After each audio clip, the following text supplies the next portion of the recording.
Welcome back to Creating Cooperative Kids. I'm your host, Bill Corbett. One of the leading causes of misbehavior in children is how disconnected they feel from their parents. This disconnection can actually occur through ineffective day-to-day communication between parent and child.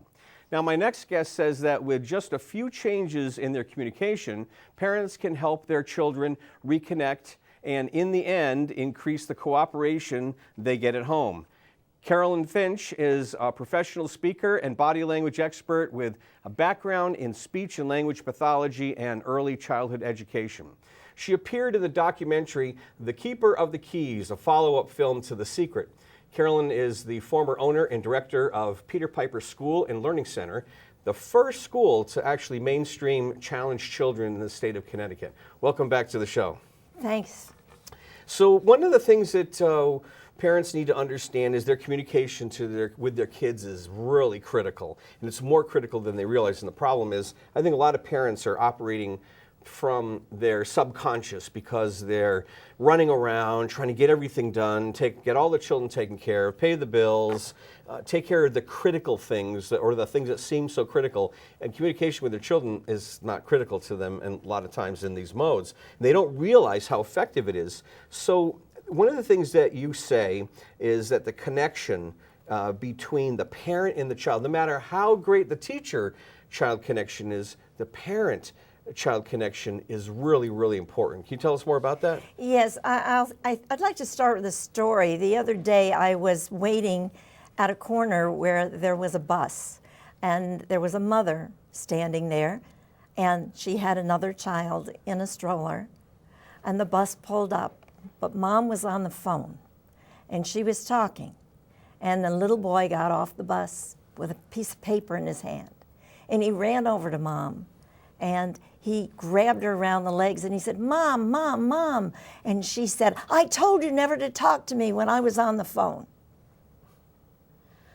Now I can see why you just made that face, because that's the way I felt. I wanted to cry, because this was a moment when Mom could have really utilized that, gotten down on her son's level when he got off the bus, gotten down what I call eye to eye, belly to belly, and looked her child in the eye and say, "I am so glad to see you get off that bus because you're my little boy." And then she could inquire about this thing he was waving at her.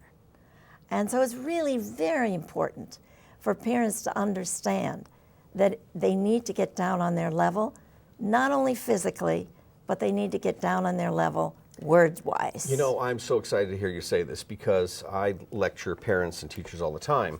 And one of the things that I tell parents, a child who misbehaves is a child who's disconnected emotionally. Mm-hmm. And why they're doing that, why this is happening in homes today is because there are two critical points of every day. The first thing in the morning when the child wakes up, and the first thing when they get home from school. And in fact, I love the new child care centers that have actually banned handheld devices in the classrooms. So they make the parents leave them in the car so that type of situation that you're talking about doesn't happen. Great? And I tell them, all I'm asking you want cooperative children, resilient children, you want children to behave. Here's the solution. You take 10 minutes. All I'm asking is 10 minutes every morning, 10 minutes after school, and put everything down, get to eye level, and don't talk. You should not be speaking to them. Let them do all the talking. And research has shown amazing, amazing things happen when children just get the few minutes to know that their primary caregiver is there and can hear them and that they're important. Wouldn't you agree? I definitely agree. I do think we have to stimulate children in order to get them talking. And I think we overwhelm them. People say, "Oh, who is this, and where did you go, in which way?" And parents say too much. We know about the W's. There are who, what, where, why, when, which. And if we just stick to the concrete ones, who, what, where, are concrete. We don't need to get into the which and why and all of these other things because kids aren't there yet. So when we do ask them questions, we need to stick with those basics. Who, what, and where. And I always coach the parents to add to their communication that they can say things like, "Tell me more," And then what? Oh my, now what are you going to do? Why do what will happen next? Ask Right. open-ended questions to get them to talk even more. And not all children will answer open-ended questions. Depends on their personality style. So choice questions are always good if we can't get through with the open-ended particular questions. And you talk about personality traits. You say that good communication skills become habits and habits become personality traits. Yes, it's important to know what personality your child is. And that is what we might call genes, because it's very easy to see. Now, perhaps you've taken a test where you have taken the Myers-Briggs or some kind of test that's out there. And what happens is a person takes the test and they say, I am a, so what? What we want to know is, what is the other person? What is their personality trait? What is my child's personality trait?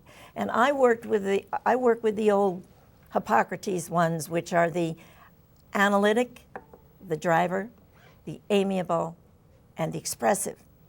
And we know that expressive kids are going to talk. We know that the analytic is going to be a late talker, and that they aren't going to have a whole lot to say. They're going to be the, yeah, sure. That's going to be their method of communication. So as parents and teachers, we need to pull the communication out of the analytic. And we can do that with open-ended questions. That works very nicely, and with choice questions. The amiable is going to do whatever mom asks, they answer. So once we know those personality styles of our own children, it will be a lot easier to ask them questions along the line of their personality. I have a daughter who has taught us every time my husband and I arrive, the outcry is, Grandpa, Grandma's here, come, come. And wherever they are in the house, they come. And they give us a hug and they say hello. Then they can go back to whatever they're doing. Now, 3 of them are in college, and we're still getting the same responses. So a lot of it does turn into not only a personality trait, but who they become. What is the communication ladder all about? Oh, I'm so glad you asked. The communication ladder is a method of working with children or anybody using the concept of a ladder. So my question would be, when's the last time you used a ladder? When I was trying to get up to the gutters. To the gutters, sounds like fun. And so when you were all finished, you took the ladder down and you put it away. Right. Until you need it again. Right. Communication is the same way. We take out the ladder and we go to the top whenever we can. The top is trust. The top is I love you. I like you. I like what you're doing. I love what you're doing. And that is level with the area of trust. And most communication is building trust. So we start with the very bottom and we say, hey, I like blue on you. Or we ask a question. And then we go to the next level. And the next level is the soap opera level, where we talk about people, places, and things. So it's much easier for me to ask my grandson or some other child about other people, about places and things, rather than himself. So that's always a jumping off point. And then we go on up the ladder, going through idea level and feelings, and we get to trust. And that is a great area to work with. Think about taking out a ladder. You're going to use it with your child. Go up to the trust level as many times as you possibly can. And as you said, if they're right down on their level, it's going to be a lot easier. And take some time. Mom doesn't have to sit on the sofa when her junior high or middle school student comes walking in the door. She can be up on her feet, serving brownies, or something to that effect.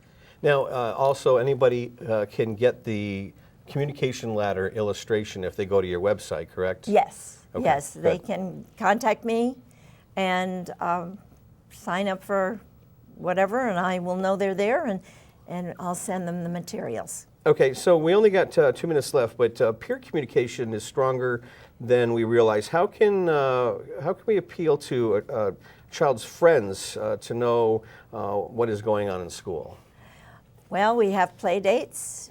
We also have games with students on the other end in some other house. So it's a good idea to introduce me to your friend. It's a good idea to find out a little bit about them. Ask them questions that are not relative to you. Does your friend have a dog? Does your friend have both parents living at home? That's a very common question today. So therefore, we can ask questions about that friend, not about our child. And those questions will then lead to, what about you?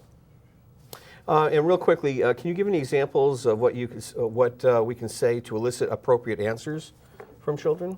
I think here again, if we go back to the who is absent today in Right. your class, and we do it in another sense, and we use those 3 W's, not all 6 of them, not we just overwhelm kids with too much speech, and then do exactly what you said, listen.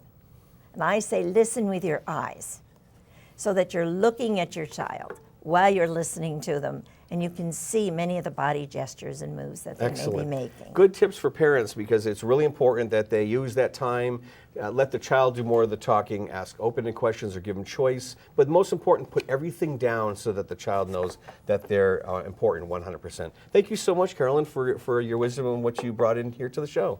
You're so welcome. Thanks for having me. Effective communication with our children isn't the only challenge for us. Now, staying connected with our elderly parents can also be very frustrating. On the other side of our break, we'll be interviewing someone who has created a fascinating communication tool to reconnect with our folks. Stay with us through the break. We'll be right back.